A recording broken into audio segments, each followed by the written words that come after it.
Not everybody needs to know how to build AI, but we strongly believe everybody's going to need to know how to leverage AI for the success of their company and the success of themselves.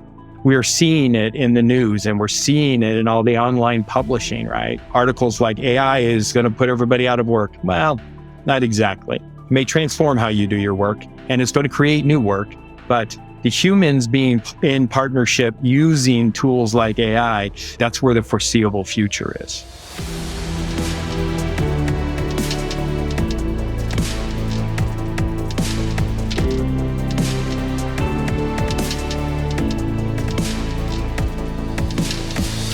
Welcome to Care to Lead. Today, we're joined by Chris Campbell. Chris is Chief Information Officer for DeVry University.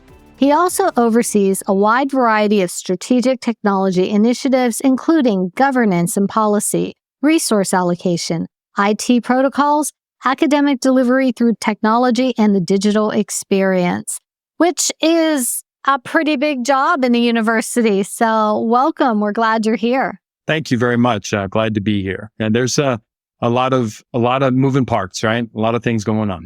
Tell me more about the DeVry right now. Like how many students, how big, how many, I know it's huge.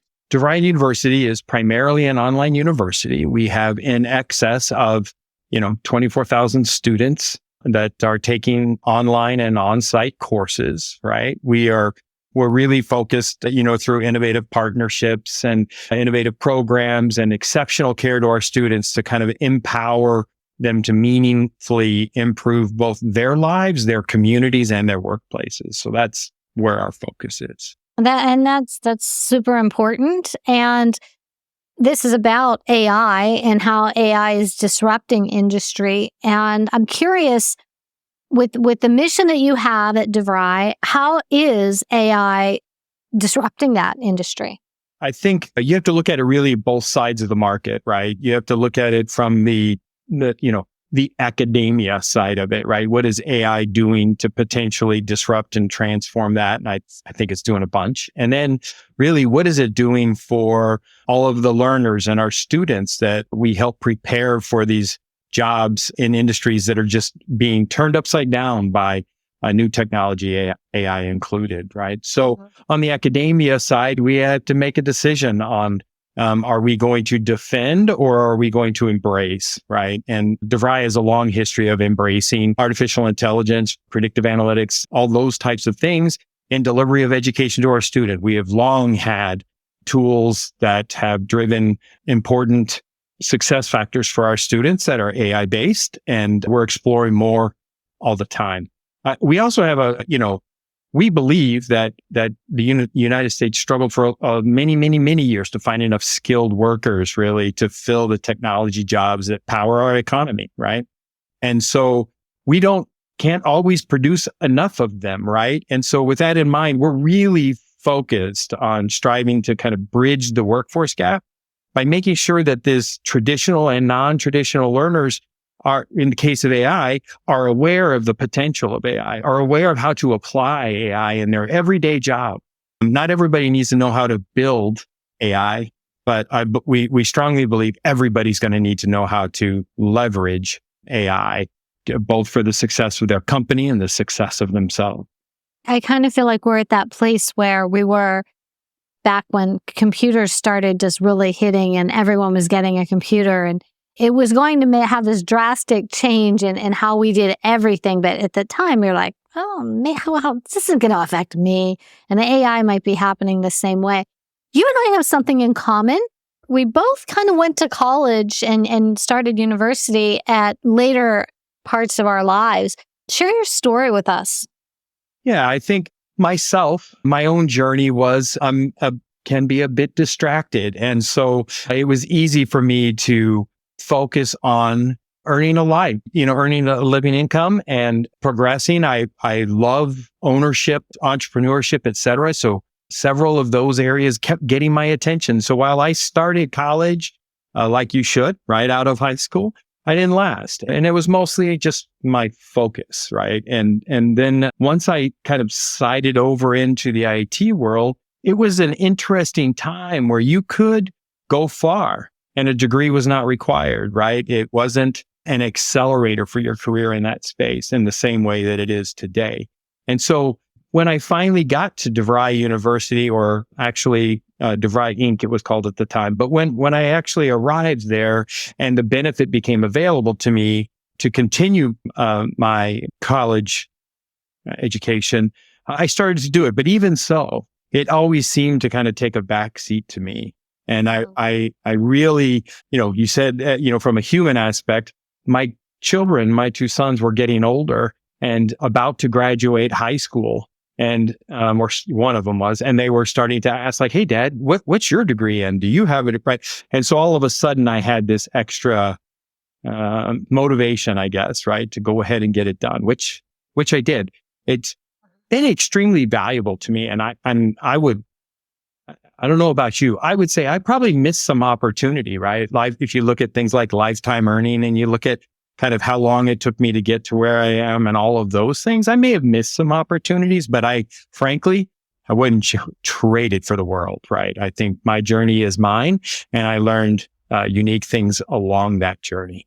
And I'm sure DeVry has a lot of non-traditional college students. Yeah. So I from my perspective, all I cared about was getting married. Like that was when I get married. So I guess I got married very young, and I didn't go to college at that point. And it wasn't until I was in my early 30s and I had two kids that I realized that that's the direction I wanted to go. And well, what you said is that you feel like you left some things on the table. That's possible, I think, for me. But for me, I think I became better at what I did. Ultimately, it was a long journey. Like I chose an undergrad program because at that time, there weren't a lot of online universities. It wasn't an option. So you have to choose what's in your community because you can't pick up when you have two kids and move away. And so I chose an elementary education because it was like the path of least resistance, but it wasn't where my heart was. It wasn't. So things just kind of fell into place. But the career I have today could never have happened if all those dots didn't happen the same way, the way that they did, so it's always looking back. So I guess my advice to anyone who is contemplating, is it too late to go back to school? Why should I go back to school? I still get emails every day from these online schools. Just go back for your PhD. And I'm like, yeah, no, it's too late for that one. But I don't think it's too late ever to go ahead and start your next chapter. No, I would agree. In fact, what I would say, Cynthia, is that you're going to be successful if you're a lifelong learner.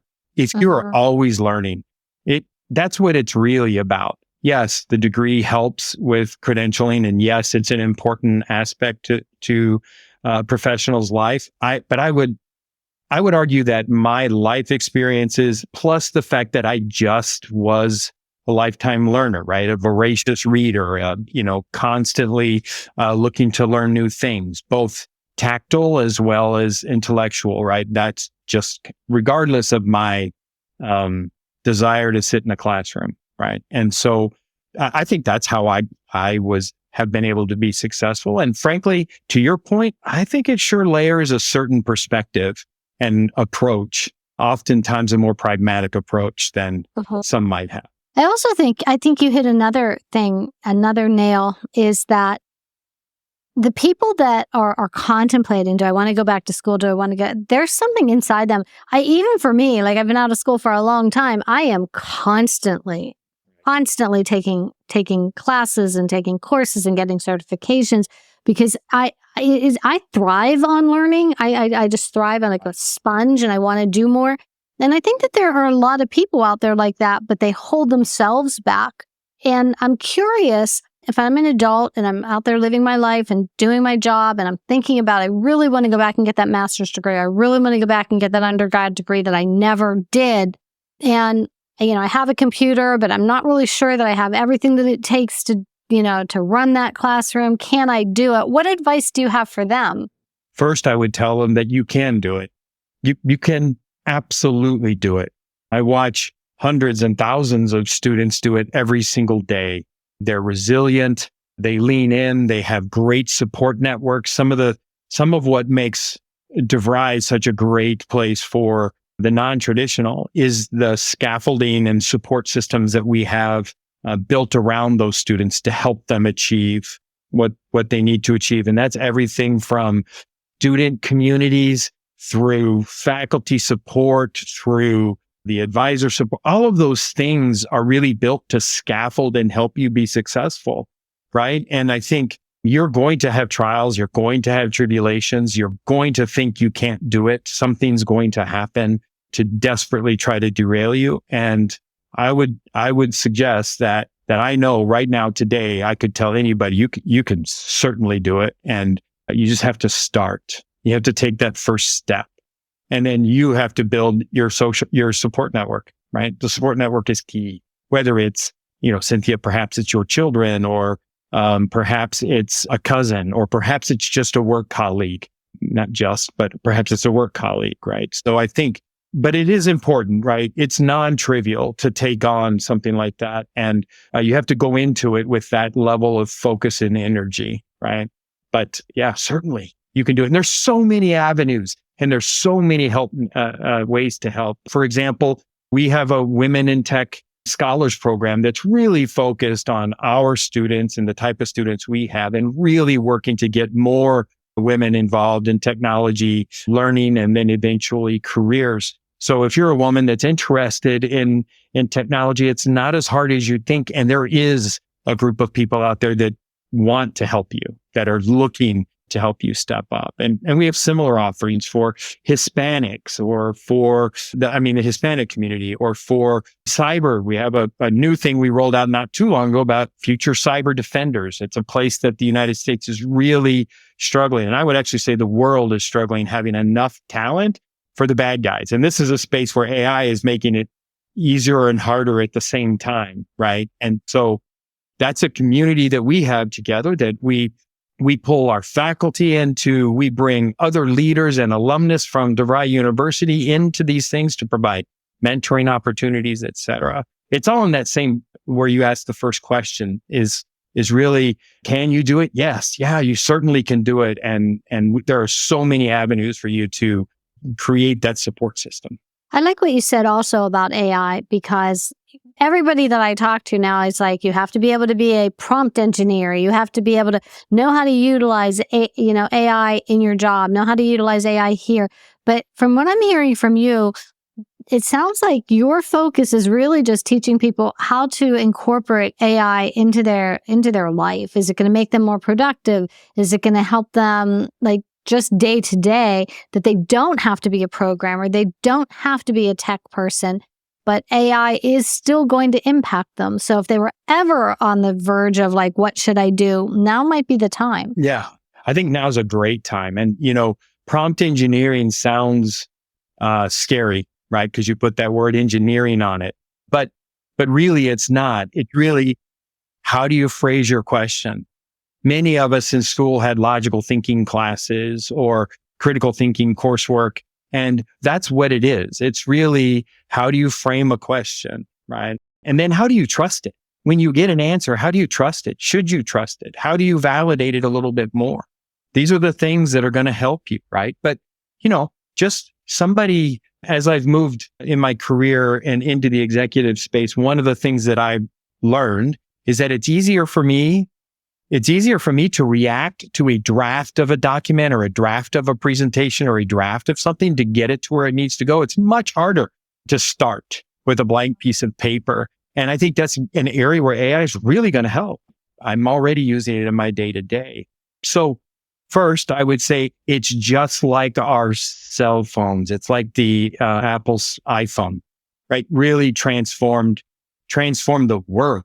And AI is at a pace to transform it farther and faster.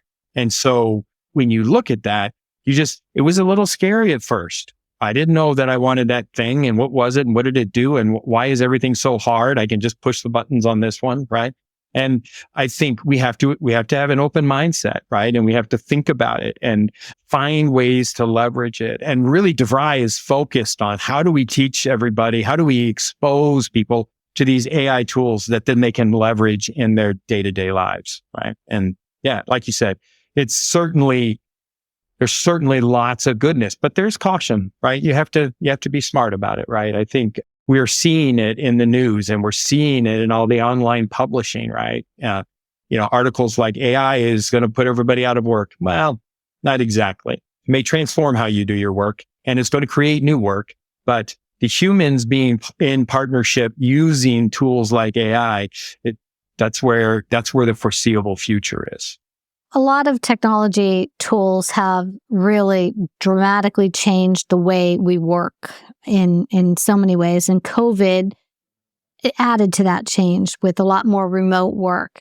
I'm curious with an organization such as DeVry and the executive level, are you all remote or do you work in a physical location together?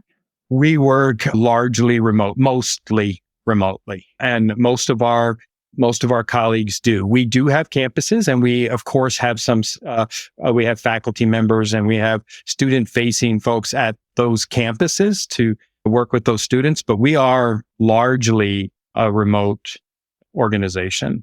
You were remote prior to COVID as well. It was just part of your thing, right? No, actually, we were not. Interesting enough. So we actually had the opportunity to stress test all of our continuity plans and business resiliency plans, as did many organizations at the beginning of the pandemic. And it took us less than 3 days to be fully remote and fully online. Our students never noticed a thing other than, as you can expect, right? We ramped up and worked to apply more support for our students, right? We enhanced the scaffolding in what we refer to as our care model. We enhanced that to help support students in that difficult time because it wasn't just they were having trouble with us and going to school. They were having trouble everywhere. Everybody was scared. Everybody was worried and it was a crazy time. But I think the country came through it swimmingly, right? And I think that we may be seeing some repercussions of it still, and there's things happening in the economy that maybe you want to blame on that.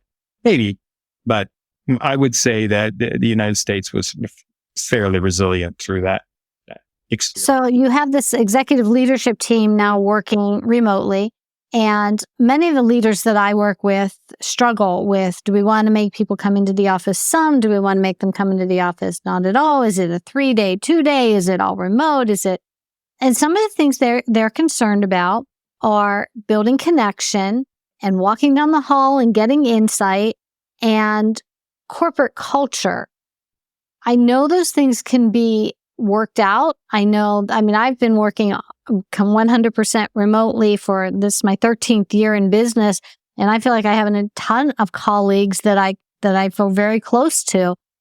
And I know organizations struggle with this. So what's your advice to leadership in these companies? That it's no longer that connection, that culture, those things that happen in your company are no longer accidental. They cannot be. It has to be deliberate. Things like when the executive team meets, it's cameras on, right? Mm-hmm. And we're engaged. And I think that those are important. At the beginning of the pandemic, I was not popular inside of DeVry because I pushed hard, cameras on. Right? Your camera will be on. If I'm on the phone with you, I want to see your face. I want to connect with you. And it's not the same 100%, but there are things that you can do, right, to drive engagement, but it has to be intentional. I was a pretty heavy proponent of wandering around and stopping by desks and talking about folk, what are you doing? What's up? Where are you going on vacation this year? Right? Just that kind of conversation. And it has to be done much more intentionally now. Often scheduled, which feels less organic. But, at some point, I thought that I should go schedule 30 minutes with you and have a conversation, see how you're doing, right? So I think it just requires a more intentional form of leadership. We do come together from time to time. Some conversations are better, right? They're just better. I miss being in a conference room with a bunch of whiteboards working a problem. I miss that interaction and that engagement with colleagues. And so we do that from time to time. But I think intentionality is the first thing. Authenticity, people say it all the time, but it is important to continue to be authentic. I think the other thing we did at DeVry is we really worked hard to make sure that we accommodated folks' lives, right? We recognize that we brought your work into your life, and now you have a much harder time getting away from it, right? And so we need to be adaptable, and we need to work differently, et cetera. But for us, it's been super successful. And I think part of it is we had a strong collaborative culture in the first place. Mm-hmm. And so that helped. And it's interesting as well, because you talked about missing a little bit in the office when you can walk down the hall and talk to somebody. And I've heard leaders say to me, well, they're not going to be as productive when they're working at home because they can just get up and go take their dog to the vet, or they can get up and wander into the kitchen. But they weren't as productive as you think when they were in the office either. They were getting up and walking down the hall, walking down to the break room, chit-chatting. I almost feel like you're more productive sometimes when you're at home, because you can just kind of find that time of your day that you could be the most effective. For me, I am a really early morning person. I am up by 5 o'clock, and I think from 5 to about 7:30, 8 o'clock, I can pound out so much work. It's like unbelievable. But like 2:30, 3 o'clock, I'm like, all right, I'm done. My mind's over here. I'm scrolling social media. I'm doing all sorts of things I shouldn't do. And so productivity isn't how long you're sitting in a desk. Productivity is how much work you're able to get done in your peak performance time. And that can happen sometimes more easily at home than it can in the office. Yeah, I would agree. One of the things I would say is DeVry, we are very data and outcome centric. We measure almost everything, and we do it from an outcome perspective. To your point, how much work did you get done? What are the outcomes you're getting? And that's the way we kind of look through our lens. And so, yeah, home or in the office, not really if you have an underperforming colleague, for example, as a leader, you should recognize that, whether you're standing next to them or whether you're, like this across a video call from them, right? So do we all have to learn new skills? Sure, we did, right? We did. I would be remiss if I didn't admit to that. But today, we are not in any way going to change this. The genie is out of the bottle, regardless of what everybody is saying, right? There will be companies that come back to on-site, which I think, frankly, is largely going to be driven by commercial real estate more. I was thinking the same thing. Please come back.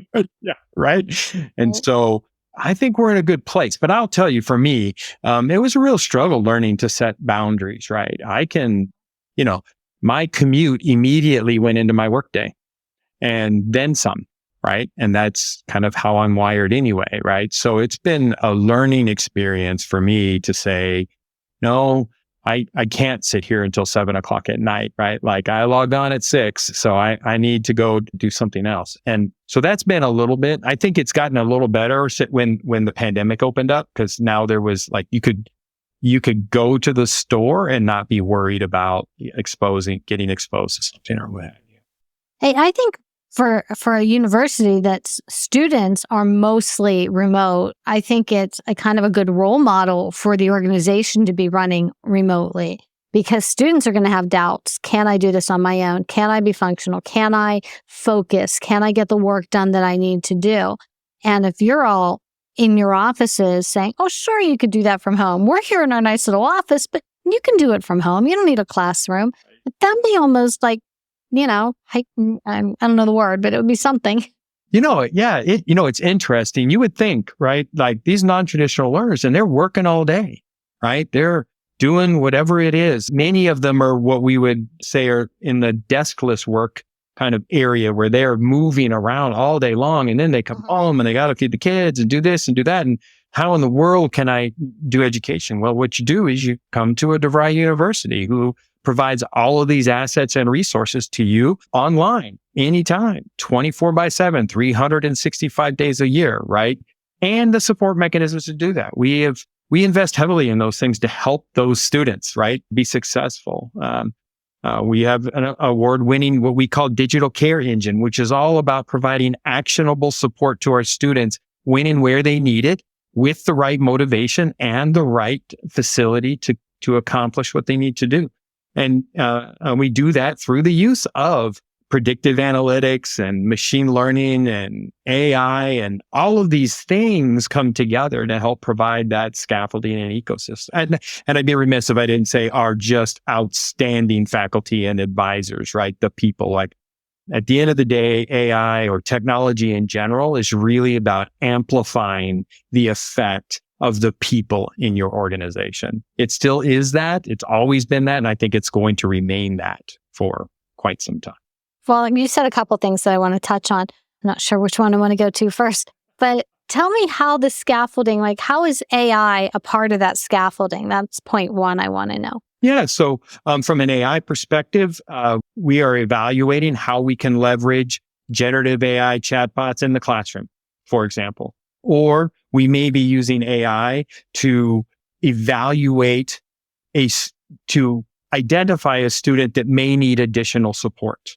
They may not raise their hand and say, I need help, but we may see that and then be able to send them a message, right? And suggest an action plan for them, right? Based on best practices, right? In a digital classroom. So those are ways you can use AI.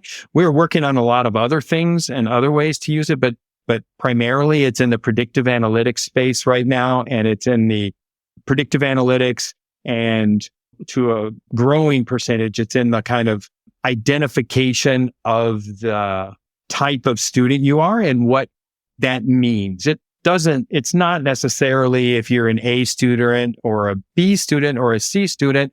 It's more about how can we connect with you and help you learn the motivations and help you establish and maintain a growth mindset as you go through this process. When we talk about using technology, especially AI in education, one of the things that I've seen happening in industries, especially with corporate education and training programs, is they are taking AI and creating a person to teach a training program. And it's not a real person, it's an AI person. And while, yes, that might be effective, yes, it might get the point across, yes, it might be better than no person at all, but I personally believe that is completely inauthentic. And if you're going to have a person teach a program, have a person teach a program. If you're going to have the computer teach the program, just have prompts and let people. I almost feel like it's insulting their intelligence to have this fake look-alike. Yeah, 100%. When you're doing bots in the classroom or you're doing bots even on your portals or your whatever, right? Like, let's not try to hide the fact that is an extension to the team, right? Mm-hmm. And that they're there to try to help you faster, right? Is what that is. But it's DeVry's perspective on it is that our faculty are the secret sauce. They are the extra piece to help the student really obtain that message. Now, we may have AI tools in place in the classroom to help you get better through an adaptive kind of test and learn experiential type of activity base, right? 100%. But at the end of the day, the faculty is teaching the course, right? And that's what we need. There's a lot of evidence that shows that the outcomes for students are much better when you have the faculty to student interaction. In fact, an interesting survey result is that if you ask our students, what do they want more of from DeVry University, just in general, right? And I don't have numbers to share, but in general, more interactions with faculty is the top item. And I would guess it's like that across most higher ed, most education, right? They would like the professor to know them. They would like the professor to engage with them. And they would like the years of learning that this professor has. And in the case of DeVry, often in industry, right? We bring our faculty in from industry and they're looking for that. They want that connectivity and to feel about it. So there were 2 times in your conversation when you mentioned a CARE. You mentioned, is it an acronym? Of course, like my entire signature program is called CARE to Lead, and mine is an acronym. I'm curious how you use CARE. We really talk about CARE in terms of, it got its start with an acronym, but it really is an ethos to us, right? It's really how we make the connections for our students to their support scaffolding at DeVry. And it's how we think about anything we're doing as far as for the student, supporting the student, et cetera. It's really comes from a place of care for our students. That's why you hear as I mentioned, we built something called the digital care engine, and it's really only there to amplify our faculty and advisors, right? When your faculty's asleep and you have a question at 1 a.m, because that's when you can work on it, if we can interface with you and answer a question about when is this assignment due or those types of things, right? Why wouldn't we do that, right? And so anyway, that's what care is to us. But it did indeed get its start as an acronym. Do you remember what the acronym was?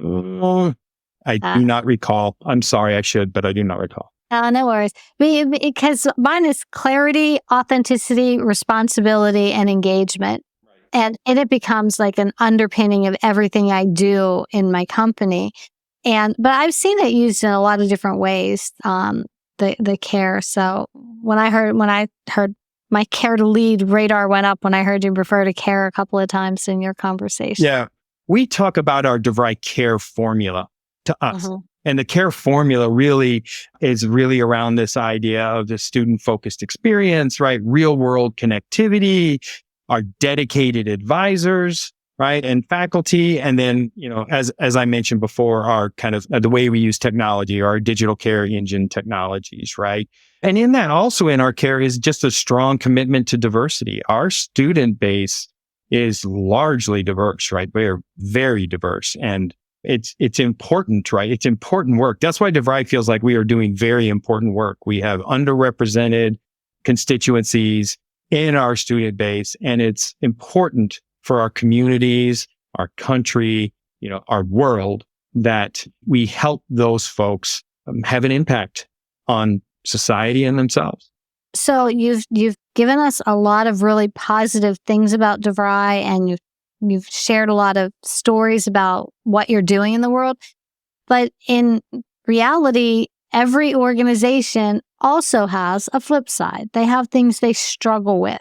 So not from the business side or the student-facing side, but from internally, what's one of the biggest executive leadership struggles that you would say that you face on a daily basis? We're probably like a lot of companies in that, especially in regulated industries, and it's shifting sands, right? It's the shifting sands of what's headed your way from a regulatory perspective. That would be one, although the less interesting one, right? I think the other one is truly the emergence or the explosion of AI in the media would be another one of those things, right? Like not just in the media, but in reality. And I think as we think about that, these technological advances happen so fast. And, we have all seen companies go out of business quickly, right? We have seen institutions struggle, right? Blockbuster, for example, right? But then we've seen other digital giants, we refer to them sometimes as digital dragons, that have done a really nice job adapting. Netflix, for example. And so DeVry, we spend a fair bit of our time in that kind of mindset, thinking about what does AI mean to us? What impact could it have on us? You ask yourself all those tough questions about, will this new technology, will it really fundamentally change how higher ed works? Will it invalidate the validity or in the importance of a degree in higher education or education in general, right? And so you have to ask, I think the answer to that, by the way, is patently no. Will it change it? Yes. Is it going to invalidate it? No. It's just going to look different, right? And so we spend a lot of time thinking about those types of things. Do you think there's anything that's happening with AI that could ultimately help reduce cost for college students? I sure hope so, right? We've been spending a fair bit of energy strategically on this idea of responsible borrowing and thinking hard about how students are, the debt they're taking on, and then the jobs that they get on the other side. It's an area of focus and energy for us. So I certainly hope that AI is going to be able to drive some of those opportunities all the way to the student, right? But I don't think it's going to be through impersonating or automating a faculty member, right? I don't think that's where it's going to be. I think it's going to be, can we continue to become more efficient as a university and therefore continue as we have in the last 4 years, not raising any prices and continuing, to look for opportunities to help students manage those decisions. Right. Yeah, I think there's been some changes. Like I said, I didn't go to university until I was in my early 30s, and I started my undergrad. So by the time, I got school loans, but I was able to pay them back very quickly. Like, they were 3%. They were like government loans. You just paid them back, got a job, paid them back. And so I spent my lifetime telling my 2 kids, be what you want, follow your dreams. You can do anything you want to do. The cost of universities went astronomically crazy. So as an example, I have 2 children, both have graduate degrees. One is an attorney and one is an acupuncturist. Okay. So the income disparity between an attorney and an acupuncturist is pretty significant. And yet it costs the same exact amount of money for a 3-year law degree as it did for my son to get a 3-year degree in acupuncture. And not only that, he had to have his last year, he had to have clinic hours, and he had to pay. If he couldn't get customers to come into this clinic, we ended up, as part of his education, paying people to go get acupuncture so that he could get his clinic hours. So the school was making money off of the acupuncture, off of the clinic, and off of their tuition. I think it was robbery. And these kids now, like my daughter's out of debt because she did that 10-year government, service. My son doesn't qualify for that. So he has enormous debt that I feel like, follow your dreams, do whatever you want. College is for everyone. You need this degree. And then we kind of set them up to follow those dreams. And then, they get a lot of debt. Now, granted, I'm going to help them pay it off, but still, not everyone has that opportunity.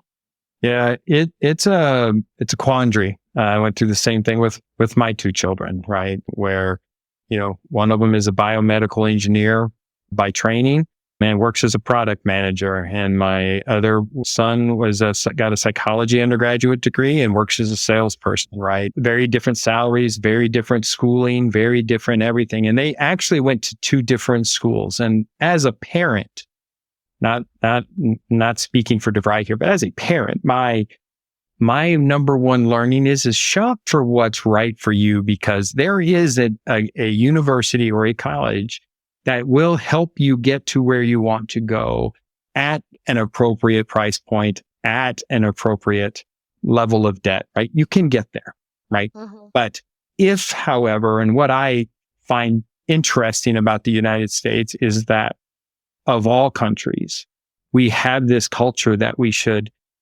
go have the college experience, go to this university, and that is about the college experience. They have a great football team, they have a whatever. And while those are all great, and I wouldn't downplay it at all, but if you're going to school for something that can't support that kind of debt load, you really have to think about it. And it's a tough place to put teenagers, right? It's a tough place because they don't understand.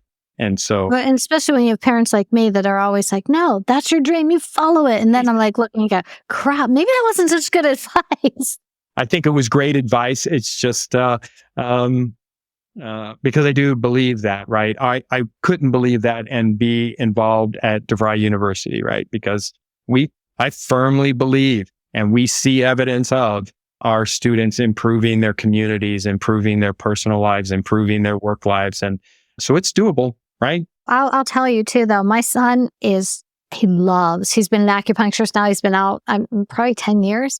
And he's got his own practice, and still got a boatload of debt, but he absolutely loves his job.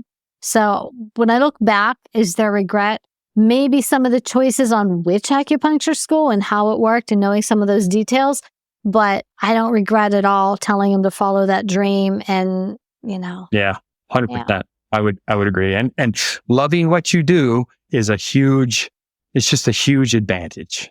It is. It is very much. So what else would you like our listeners to know before we wrap up? What's the one takeaway or one myth you'd like to take care of? Yeah, I think the myth I'd like to bust is that AI is going to take their jobs or is going to, in a negative way, impact them. I would instead encourage them to maintain a growth mindset. I would encourage them to focus on learning agility and lifelong learning and all of its different variables. And those things will take you far, no matter how scary the next technology or the next thing feels. Find those people you can partner with, right? And move forward. And for our listeners, what are some of the majors and who would be the best students for DeVry? Everybody that wants to transform and improve their life. That's awesome. That's who DeVry is here to help. And so if you have a feeling, or if you would like to start a new career, if you would like to pivot your career, if you would like to just enhance your current career, right? DeVry is a great partner for you. We're very focused in technology areas. We have a long time history as a technology school. We also cover business and we also have a robust health program. And so any of those areas, if those interest you or if you're excited about that, give us a call. We'd love to talk to you and we'd love to partner with you on your road to meeting your goals. That's awesome. So I want to thank our listeners for tuning in to Care to Lead today. If you found this episode valuable and you want to stay updated on our latest interviews and insights, remember to subscribe to our YouTube channel or find us where you find your favorite podcast. We look forward to having you join our community. And until next time, remember, leaders who care to lead. Chris, thank you so much for being here. Thank you, Cynthia. I really enjoyed it.